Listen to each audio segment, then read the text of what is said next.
Olá, pessoal! Bem-vindos ao nosso canal Botânica Sem Segredo. Hoje vamos falar sobre uma planta fascinante e típica da Amazônia, o cupuaçu.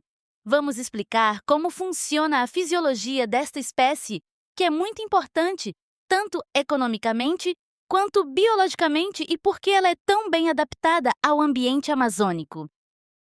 O cupuaçu, Theobroma grandiflorum, é uma árvore de médio porte, podendo atingir mais de 30 metros de altura.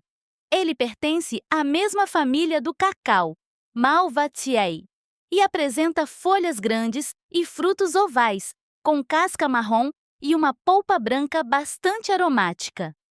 O cupuaçuzeiro é nativo de florestas úmidas, como de terra firme e várzea alta, adaptado para alta umidade relativa do ar, temperaturas elevadas ao longo de todo o ano e crescimento sob a copa de outras árvores, necessitando, na sua fase inicial de crescimento, de sombra parcial para produzir na capacidade máxima. Sua propagação pode ser tanto por dispersão de sementes quanto por enxertia. Após ser propagado, o cupuaçuzeiro leva cerca de 2 a 3 anos para se desenvolver e produzir frutos. Esse contexto ambiental moldou sua fisiologia, seu padrão de crescimento e seu sistema reprodutivo, explicando por que o cupuaçu se adapta tão bem às condições amazônicas e por que se tornou tão importante em sistemas de produções regionais. Do ponto de vista fisiológico, a água é essencial para o cupuaçuzeiro. Nas áreas de ocorrência natural, ele vive em um ambiente com muita chuva, onde a pluviosidade média anual varia entre 1.900 milímetros a 3.100 milímetros.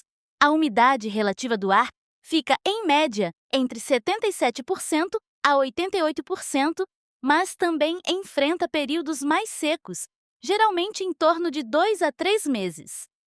Quando há bastante água, a planta mantém os estômatos abertos, favorecendo a fotossíntese e o crescimento. Já na falta de água, ela fecha parcialmente esses estômatos para evitar perdas, equilibrando a entrada de CO2 com a conservação de água, uma estratégia importante para sobreviver nessas variações. Em relação à luz, o cupuaçu é uma planta de sombra, típica do subdossel da floresta. Ele aproveita melhor a luz difusa e não se adapta bem ao sol intenso, que pode causar estresse. Por isso, cresce melhor em ambientes de meia sombra, recebendo cerca de 50% da radiação solar, como nos sistemas agroflorestais. O solo amazônico também influencia muito e, apesar de ser pobre em nutrientes, ele é rico em matéria orgânica em decomposição. O cupuaçu se beneficia dessa ciclagem natural, mas ainda precisa de nutrientes como nitrogênio, fósforo e potássio para se desenvolver bem, principalmente em cultivos comerciais. Já o crescimento dos frutos depende do transporte de açúcares e nutrientes das folhas para o fruto. Esse processo define o tamanho, a qualidade e o tempo de colheita, sendo influenciado também por hormônios vegetais. Entender isso ajuda a melhorar o manejo e aumentar a produtividade. Já em relação à reprodução, o cupuaçu tem um detalhe importante. Mesmo tendo flores com partes masculinas, estames, e femininas, pistilo, ele não se autofecunda com facilidade.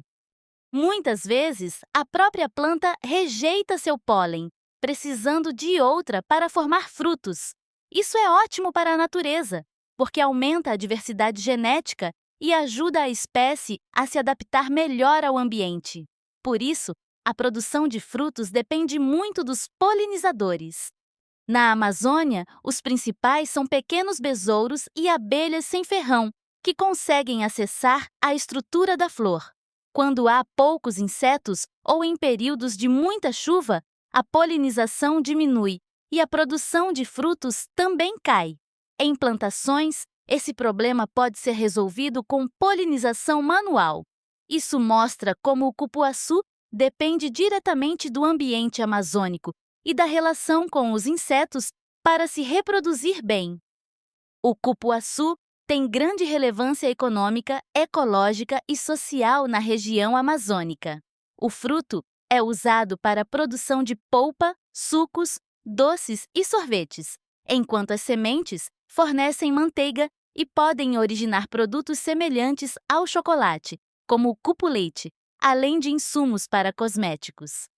Em sistemas agroflorestais, o cupuaçuzeiro contribui para a recuperação de áreas degradadas, o sombreamento de outras espécies e a manutenção da biodiversidade, ao mesmo tempo em que gera renda para agricultores familiares. Nesse contexto, o biólogo tem um papel fundamental, atuando diretamente em pesquisa, melhoramento genético, conservação da biodiversidade, manejo de sistemas agroflorestais e no desenvolvimento de tecnologias sustentáveis. Assim, ele conecta a ciência com a prática, fortalecendo a bioeconomia e a conservação da floresta. Tudo isso mostra como o estudo da fisiologia vegetal, junto com a ecologia e a domesticação, ajuda a entender o sucesso do cupuaçu na natureza e a orientar formas mais sustentáveis de cultivo na Amazônia. Agora, uma curiosidade interessante. Você sabia que o nome do fruto, cupuaçu, tem origem no tupi?